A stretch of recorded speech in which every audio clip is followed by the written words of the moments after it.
Hello and welcome to my Yu-Gi-Oh channel. Subscribe for daily Yu-Gi-Oh content. So today we're looking at a brand new archetype which is being introduced, and it's called the Mythic Swords. This is coming to Yu-Gi-Oh! 7s and Yu-Gi-Oh! Rush Duels. It mentioned this is ASANA'S deck, who is the girl you can see at the back with the grey looking hair, and she's one of the main antagonists. So the first one is Drizard the Mythic Sword Soldier. It's a level 3 Earth attribute Wyrm type normal monster with 1100 attack and 800 defense. It says it's a member of the Mythic race who reincarnated from a dragon. He cuts down on building time utilizing his incredible agility and advanced tactics. This is one of the first Wyrm type monsters I think that's been introduced within Yu-Gi-Oh! 7s, and it's quite unusual. I mean, we've already had SEVENS type introduced by Nail, or as he's known within the series as Neil. This is quite interesting, even though it's a normal monster. I'm sure it will have the various forms of support. Shovlong the Mythic Sword Warrior is a level 4 Earth attribute Wyrm type normal monster with 1500 attack and 0 defense. A young member of the Mythic Sword Warriors, even today he continues to dig on sight, putting his all into his shovel.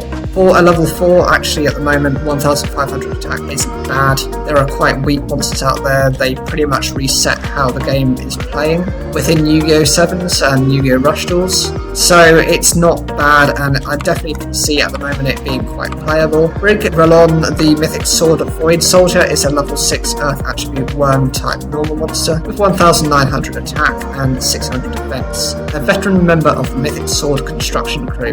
He has 6 different kinds of rollers he uses based on the situation, but it's impossible for amateurs to tell the difference between them. Okay, for a level 6 this is incredibly weak, but that's the same with most Yu-Gi-Oh! Rush Duel monsters of this level. 1900 attack isn't enough to scratch the surface, but as a starting monster, as it's enough to get by for the time being until they actually put a little bit more power creep inside.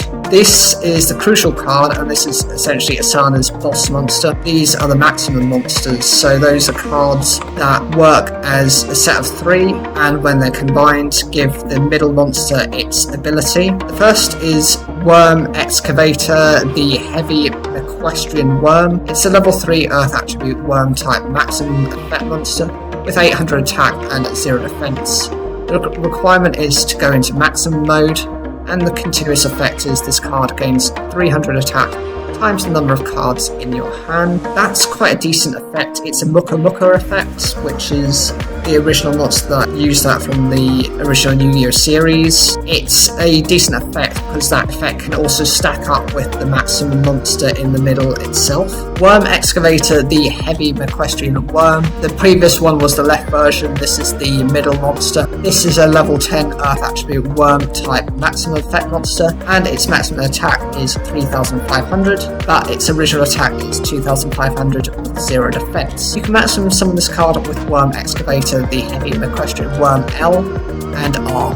The requirement is to go into maximum mode, and the continuous effect. This card cannot be destroyed by the effects of your opponent's trap cards. For whatever reason, all maximum monsters have this effect. All essential ones so far, you've got Yugioh that has that effect, you've got the Super Magitech version as well that also has this effect. So there's no difference about that, and who's to say maybe this is just something that they're going to introduce to most of the maximum monsters. They might change it up at some point where they provide spell protection, but that might come down a little bit later on in the series when we see some more maximum monsters. And the final version is the right version. It's a level 3 Earth attribute Wyrm type with 800 attack and 0 defense. The requirement is to maximum mode.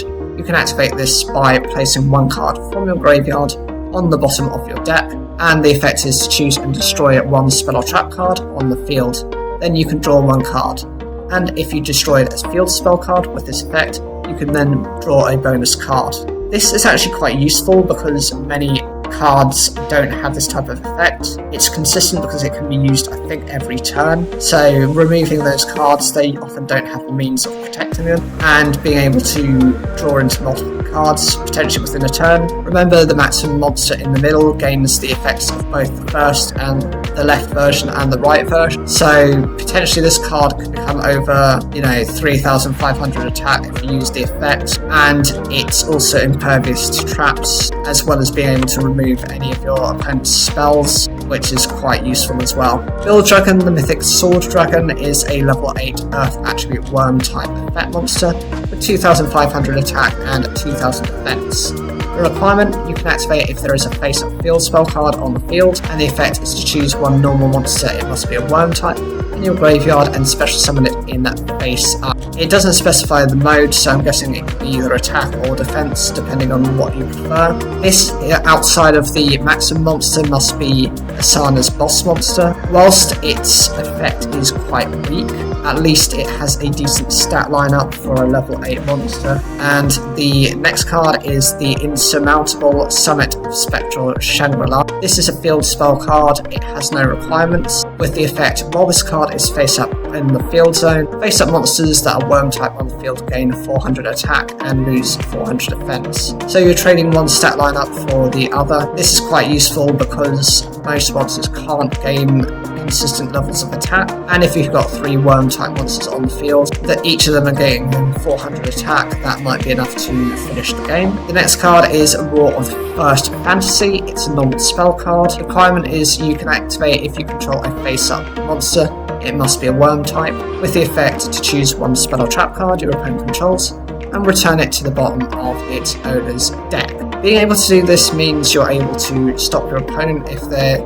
have a battle-centric spell or trap card, but the problem with it is that can just trigger in response to this card, and there isn't anything you can really do to negate that as of the time being. Mythic Sword Surprise Attack is a normal trap card. The requirement is when your opponent's monster declares an attack on a face-up monster you control, it must be a Wyrm type. You can activate it by sending one monster level 6 or lower that is a Wyrm type from your hand to the graveyard, and the effect: until the end of the turn, the attacking monster loses attack equal to the attack of the monster sent to the graveyard by this effect's requirement. I think this is very similar to something like Mini Guts, which is a Yu-Gi-Oh! Zeal card. It basically did the same thing. By discarding a monster, you weaken your opponent's monster by the amount you've discarded. The only difference is with this, it's very conditional on the level and the type or the effect to be used. And the final card is Mythic Sword Blockade. This is a normal trap card with the requirement: when your opponent normal summons a monster, it must be a level 7 or higher. You can activate by sending one face-up monster, it must be a Wyrm type you control, to the graveyard. As an effect, choose one monster your opponent controls.